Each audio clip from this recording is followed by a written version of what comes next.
Hey, everybody, welcome back to another episode. Today, I've got a very special guest, JP. He is the soon to be best selling author. He's the co founder and CEO of Significant Lifestyle Communities with over 60 million in assets under management. JP spent over 20 years in IT, of which 10 years were in business to business enterprise sales, selling over 220 million during his career and consistently achieving top sales accolades among his peers. In 2017, he started investing in multifamily apartments, something we're going to talk about today, and shortly after co-founded Significant Lifestyle Communities. He's got a vertically integrated commercial real estate investment firm with over 700 apartments units under ownership. JP, welcome to the show. Brandon, so great to be here. Thanks, buddy. Yeah, man, it's great to have you on today. I know we've been both part of the same communities and we just got back from a conference. It was great running into you.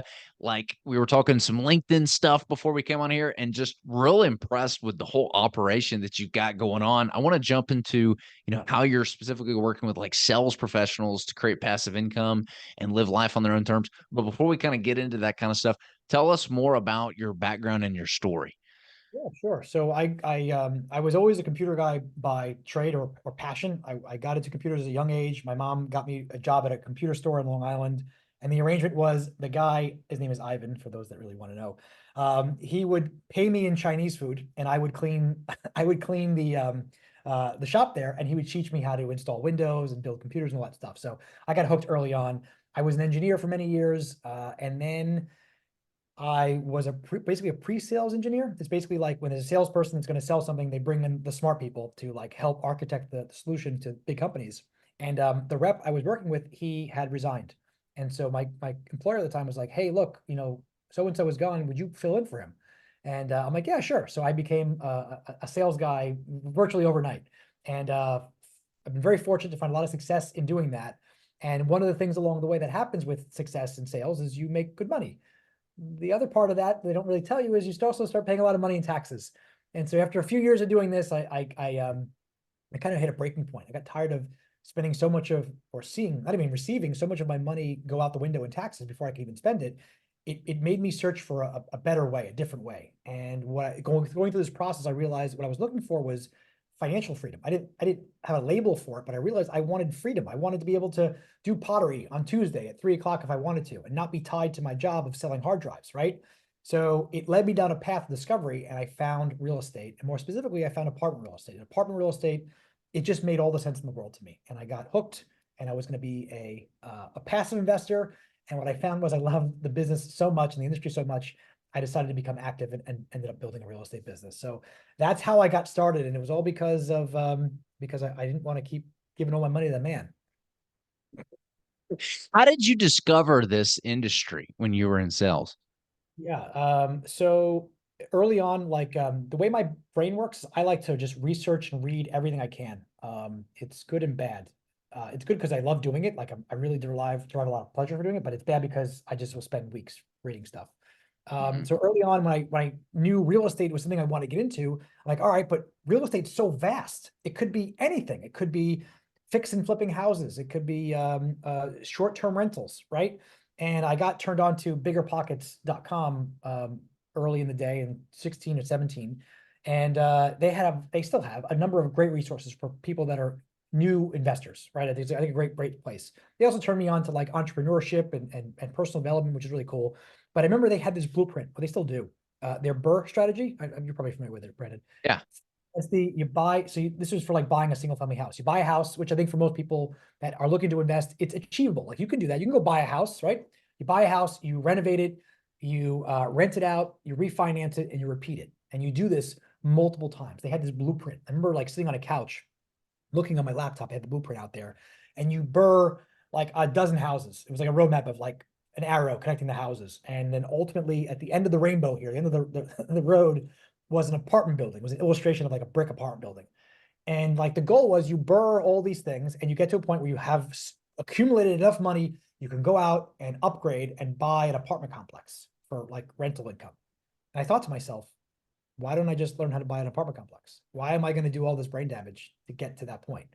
And so it put me in a direction. I started reading about real estate, apartment, multifamily. That's when I fell in love. One of the first books I read was a book called Emerging Markets by Dave Lindahl. And I read that book cover to cover.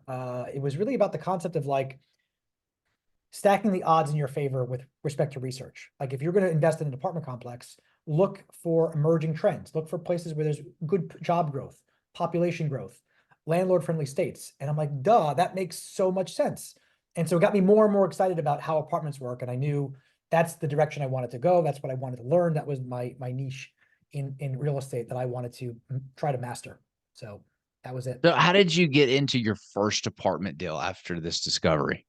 Yeah, so there's two answers to that very simple question. There's like my first passive investment apartment deal and then my active one. The passive one was the first one. That was I found a group that was looking for a KP, a key principal. So you're a passive investor in the project. It was a 42 unit in Houston, Texas. And then if you co-sign on the loan, they would compensate you with some extra GP percentage for doing that, for extra risk. Okay, cool. So I flew out to Texas, met the guys, saw the apartment complex, and got my feet wet, made the investment, and then like it started the thing, right? I'm like, all right, next thing is I want to do my own deal. Well, that same group of guys, they grew. They didn't want to do small apartment deals anymore. They were going to the hundreds and 200s and so on. And so they ended up asking a group of other investors, like, hey guys, like if we could help you do your first deal, would you want to do it? So they ended up pooling me and three other guys, two strangers together. And it was for a 28, they helped us buy a 28 unit apartment complex in Houston, Texas. And we did it. We syndicated our first deal. We raised money from friends and family. We ended up selling it in 23, I think. Got everybody's money back and made some money there. It was great. But those are my first two deals. A syndicated deal was my first real deal, which by the way, I assume everyone knows what syndication means. Syndication means that like you're raising money from friends and family or strangers in Yeah. a legal manner, but like it's a lot of work because you have to quote unquote convince other people that maybe don't know you to invest with you, and Yeah. it can be so. Yeah. Crowdfunding, kind of pulling That's funds fun. together Yeah, through there we go. Yes, ship. crowdfunding. Yeah. All right. So first deal was a passive deal. People contacted you, 27 unit apartment complex, just sold it in 2023. So obviously that was successful. Well, talk to us about the first active deal where you're not just contributing money. Yeah, that was it. So the first one was a 42, was the passive one, but the first syndicated one, the Oh, okay. crowdsourcing. I missed that. All right, gotcha. The first one was okay. It was 27 units, and you went around and you got everybody. Man, you Yes. blew through it right there. And so, what was it about it that made you want to leave your six-figure, high-paying Yeah, sales job and go into this world of active real estate investing? a good question. I think for me, it was a number of factors, and I'll happy to go into that because I think it will resonate with your audience. It was the realization that my life, even though I had a great lifestyle, right, thanks to my income, I was tied to it. I had to keep showing up each day to sell and serve my clients. And by the way, I had some good clients that are amazing to serve, but I also had some clients that were like life sucking. And I think for me, because I give so much energetically to my clients, I try to serve and not seeing it reciprocated with like, gratitude from them. It takes some of the wind out of the sails. And year after year of doing that, like it gets old fast. So I saw real estate and the potential of it as another step, another path that also, by the way, had the potential of generating enough passive income that it could offset my active sales income. So like that roadmap made sense. And I knew it wasn't going to happen overnight, but I could at least start building a plan and moving in that direction. And that's what I started doing. And it helped when I'd have like these rough customers or these, my job in sales was to manage both the client and then a manufacturer reseller because I worked as a reseller.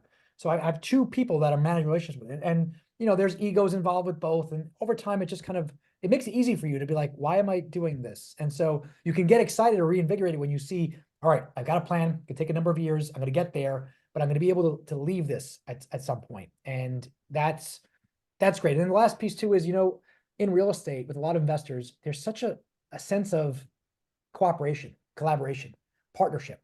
And it's exciting. Like when you go to like a real estate conference, you come back from them tired because you're so tired from meeting some really cool people. And that was really like energizing for me, and I wasn't getting that in sales.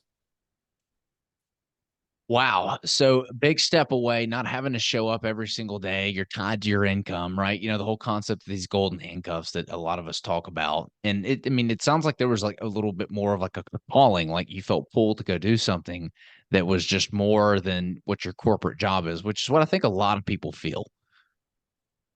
They feel that, and I don't know if they necessarily give themselves permission to do that. I can't tell you how many, Brandon, we're lucky to be in such a supportive group of other entrepreneurs, right, in real estate that have a very healthy mindset of like Mhm. anything is possible. I can do it. Like it's all good. And I think business owners in general have that as well. It's why you're in business.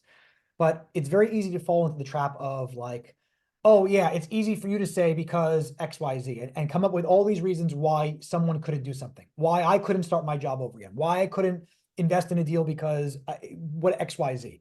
And as you move more and more further away from that, it becomes obvious to you looking back, right? But in the moment, you don't think that way. And I think people get caught up in their mind, listening to their mind, come up with all the reasons why you should be safe, you shouldn't take any risks, you shouldn't like, yeah, you're miserable, but so what? At least you're employed, right? Right. That hey, no, you can if the will is strong enough and you reach that breaking point, um, you can realize you don't have to do this. You don't have to do the brain damage to yourself to, you can find a So better way. how are you working with, and I think you're working like you're kind of, or you're working with a lot of guys that have a similar background in you in sales, I think in IT specifically, to help them create more income through real estate so that they can achieve similar outcomes. They're not having to, be tied to their job. Can you talk to us a little bit more about that and how you work with them?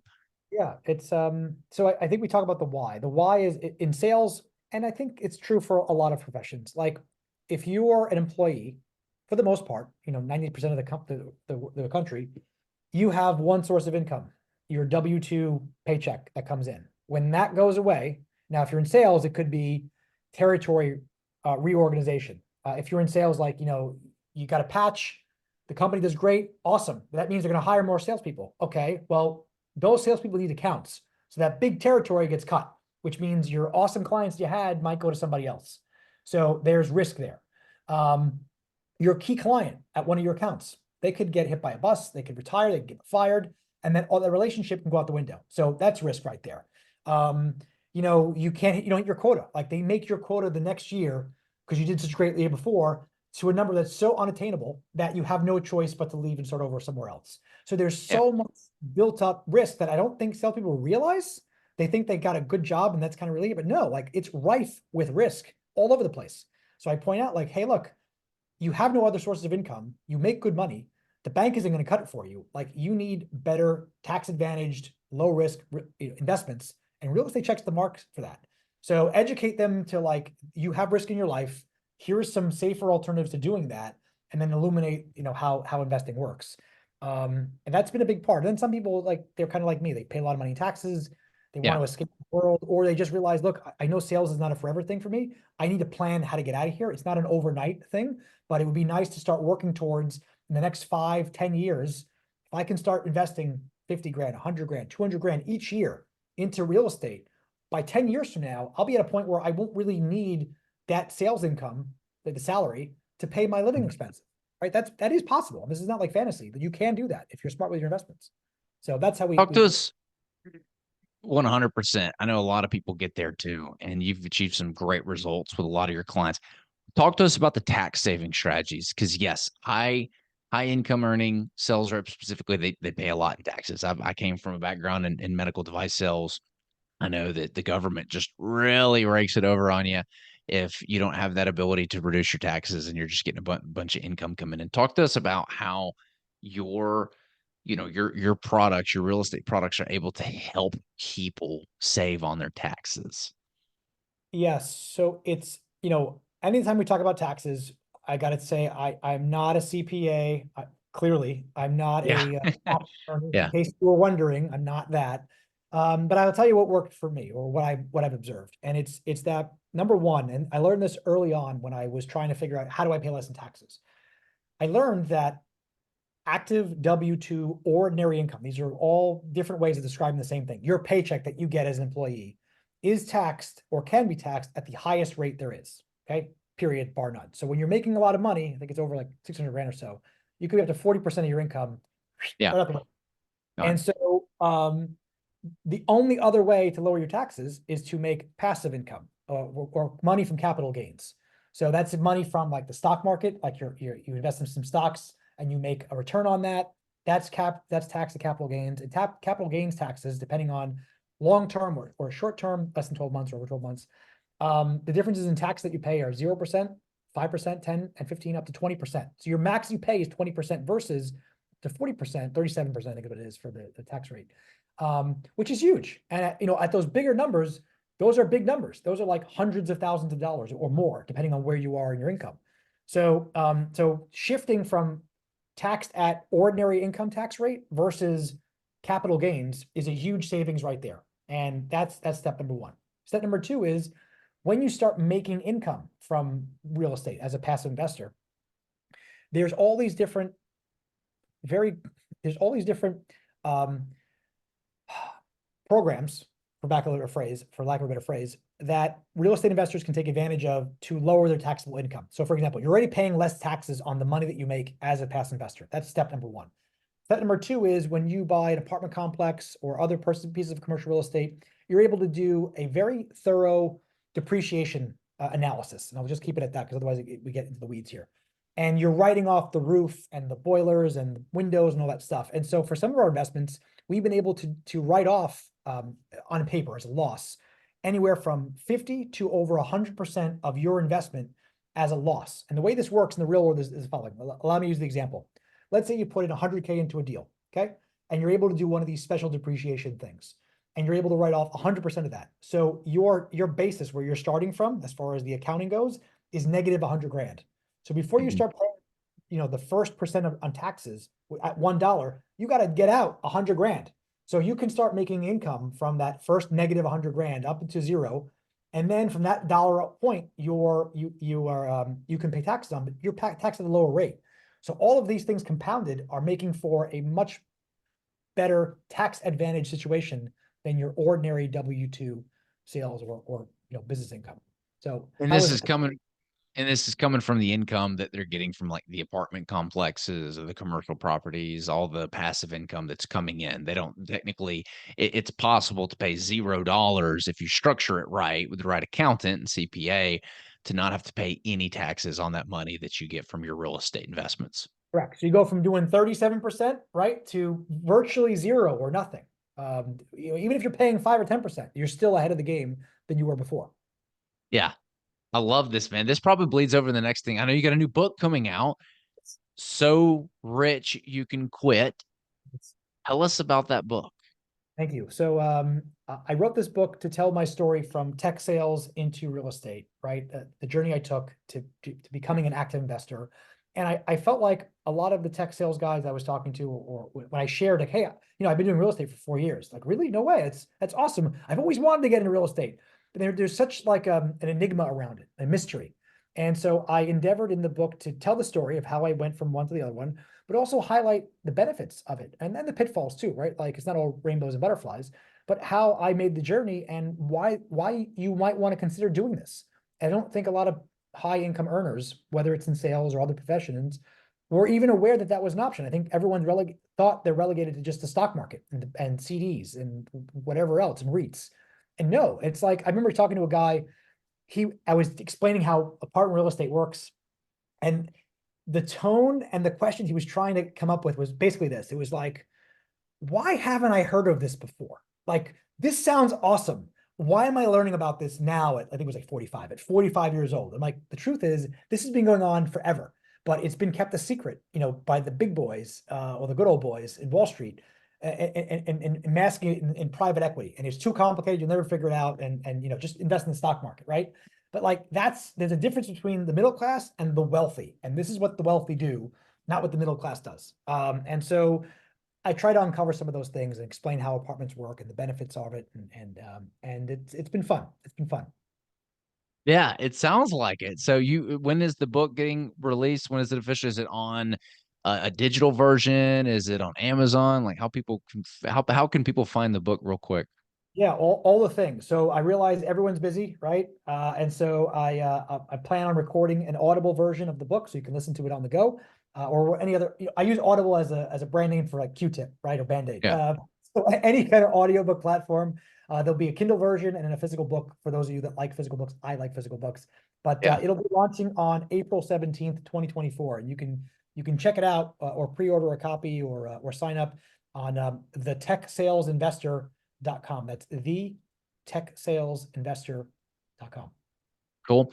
I want to get to some of the biggest mistakes that you see some of your clients who you engage with make when you're having these conversations and constructing this blueprint to help them get out of, sales jobs or whatever job they're in to, yeah, I've got this freedom now where my investments now pay for my living expenses.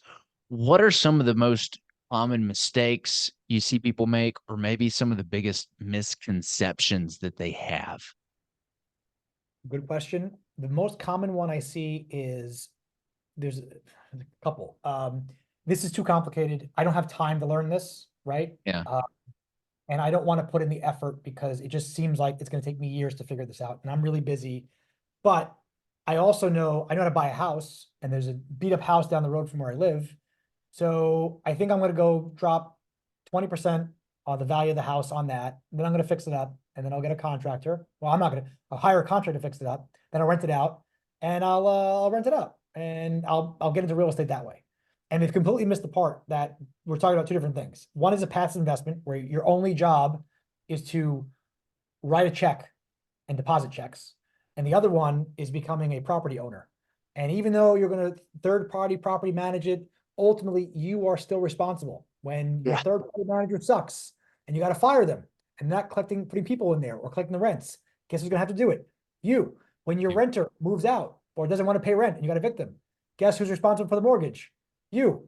Ask me how I know this. So like I see that as a disconnect between these two things, real estate, one being passive, truly passive, where like you don't do anything, versus the other thing, which seems like, oh, that's a no-brainer. I'll dip my toes in. I'll get used to it. They're not even the same thing. Like, yeah, they're real estate, but like they're not in the same realm. And the last piece is like overthinking how hard it is to learn how to do this. It isn't Yeah. much, a couple of hours, really, if you're dedicated, you read a couple books or so, some podcasts, and you get exposed to it. And that's it, right? I'm sure it was the same for you. It's let's just say, let's say I've been in business going on 8 years now. If someone had shown me the road and everything that I would have had to go through to get here, I'd have been like, whew, not doing that. Right. It's like the whole marathon syndrome. Like, I'm not running, 22 miles or whatever it is. Heck no, because you see what's laid out in front of you. But it's kind of funny. You get to that point where it's like, well, I've come this far. I can't quit now. Right. I've bought in for the last 7 years. And it's funny, your problems never go away. They just keep getting bigger. The problems that freak you out now, 2, 3, 4 years from now, Make you they nuts. don't anymore. They're actually laughable. I think I remember I did wrote like an article talking about how the problems don't go away. They just get zeros on the end. They just add more Exactly. zeros. And like Yeah. I remember being out of college, and man, I was struggling. I had $2,000 problems at the time. I had $2,000 problems. I needed to figure out how to go and get 2 grand. And then I remember starting a business and I had $20,000 problems. And I was like, oh, I gotta go get this money to flip this house or buy this house or do this. $20,000. And I was like, looking back, dude, I'm laughing at my $2,000 problems. And then fast forward, 2, 3 years, I had $200,000 problems. And I remember going through that, like, oh my God, like cash flow with the business, overheads, 80K a month. I got 2 months left. Like I got a $200,000 problem. And I remember laughing at my $20,000 problems. And so now it's kind of funny because I got $2 million problems, and I'm looking back and I'm laughing at my $200,000 problems. And that's just the growth, and that's just the trajectory of an entrepreneur, right? Time time gives you the benefit of perception of or perspective on what you perceive as big problems in the moment.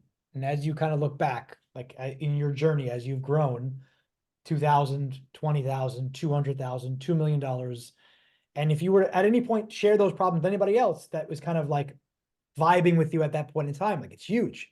And then you try to explain, don't worry about it. This is nothing. Because in 2 years from now, you're going to have a $2 million problem. You're like, no effing way. But Yeah. it happens.